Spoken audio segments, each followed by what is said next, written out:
زمانہ قدیم کی بات ہے جب دنیا میں دو عظیم سلطنتیں تھیں، مملکت ازمیر اور سلطنت دروان۔ دونوں کی شان، دونوں کی طاقت اور دونوں کی انا آسمان سے باتیں کرتی تھیں، لیکن انا جب بڑھ جائے تو مر جاتا ہے، اور ایسا ہی ہوا۔ سالوں تک سرحدوں پر چھوٹی موٹی جھڑپیں ہوتی رہیں، لیکن اب معاملہ ایک بڑے طوفان کی طرف بڑھ چکا تھا۔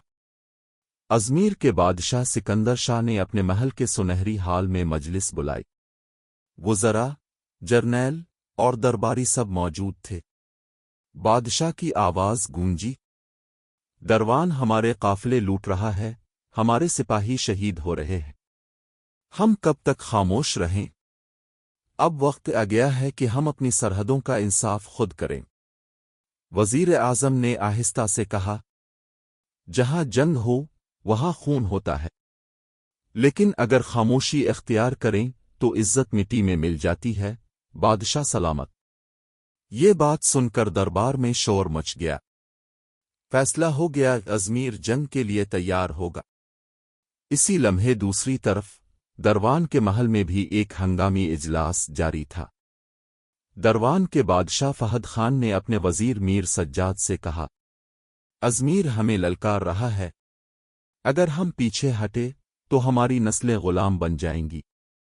میر سجاد نے مسکراتے ہوئے جواب دیا، بادشاہ سلامت، دشمن کو جواب تلوار سے دینا ہی بہتر ہے۔ لیکن کسی کو نہیں پتہ تھا کہ یہی میر سجاد اندر ہی اندر ایک خفیہ سازش باندھ رہا تھا۔ جنگ کے دن کا سورج طلوع ہوا۔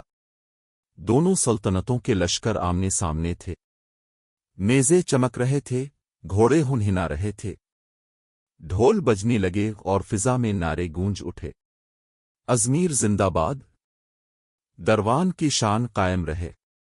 پہلا تیر چلایا گیا، اور تاریخ کے صفحے پر ایک نیا خونچکا باب لکھا گیا۔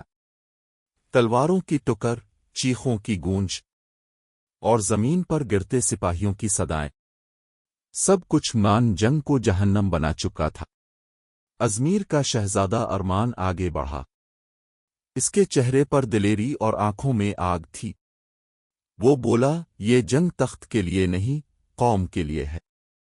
دوسری طرف دروان کا بہادر سپہ سالار ذاکر خان للکار کر بولا، ہم اپنے بادشاہ کے لیے جان دیں گے، قدم پیچھے نہیں ہٹائیں گے۔ دونوں لشکر ٹکرا گئے، گھوڑے گرجنے لگے، آسمان دھواں دھواں ہو گیا۔ زمین پر گرتے لہو نے سورج کی روشنی کو بھی سرخ کر دیا۔ گھنٹوں تک جنگ جاری رہی۔ آخر کار ارمان زخمی ہو کر زمین پر گر گیا۔ ایک بوڑھا سپاہی اس کے قریب اور ہان پتی آواز میں بولا، شہزادے، ایک خفیہ راستہ ہے جو سیدھا دروان کے قلعے تک جاتا ہے، شاید قسمت کا دروازہ وہیں کھلے۔ ارمان نے آنکھوں میں امید کی چمک محسوس کی۔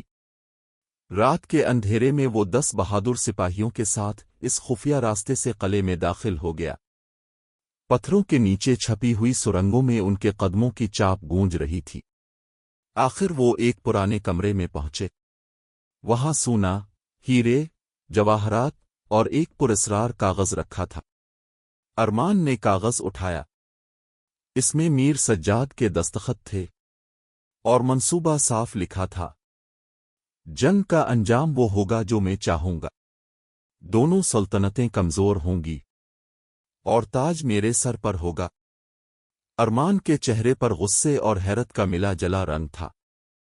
اس نے اپنے سپاہیوں سے کہا، یہ جنگ دشمن سے نہیں، غداری سے ہے، چلو بادشاہ کو سچ دکھاتے ہیں۔ اگلی صبح دروان کے دربار میں ارمان داخل ہوا۔ سب ہکا بکا رہ گئے۔ اس نے وہ کاغذ بادشاہ فہد خان کے سامنے رکھ دیا۔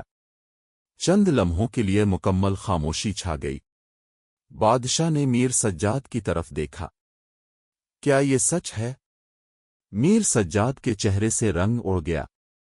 وہ گھبرا کر پیچھے ہٹنے لگا، مگر محافظوں نے اسے پکڑ لیا۔ بادشاہ فہد خان نے ارمان کے قدموں میں سر جھکا کر کہا، تم نے دشمن نہیں، دوستی کو زندہ کیا ہے۔ تم نے ہمیں بچا لیا، شہزادے یوں جنگ ختم ہو گئی، خزانے واپس کیے گئے، اور دونوں سلطنتوں نے ایک دوسرے کے ساتھ امن کا معاہدہ کر لیا۔ وقت گزرتا گیا، ازمیر کا شہزادہ ارمان اب بادشاہ بن چکا تھا۔ اس کے دون حکومت میں امن، خوشحالی اور بھائی چارہ پھیل گیا۔ لوگ کہتے تھے ارمان وہ بادشاہ ہے جس نے دشمن کو شکست نہیں دی بلکہ نفرت کو ختم کیا۔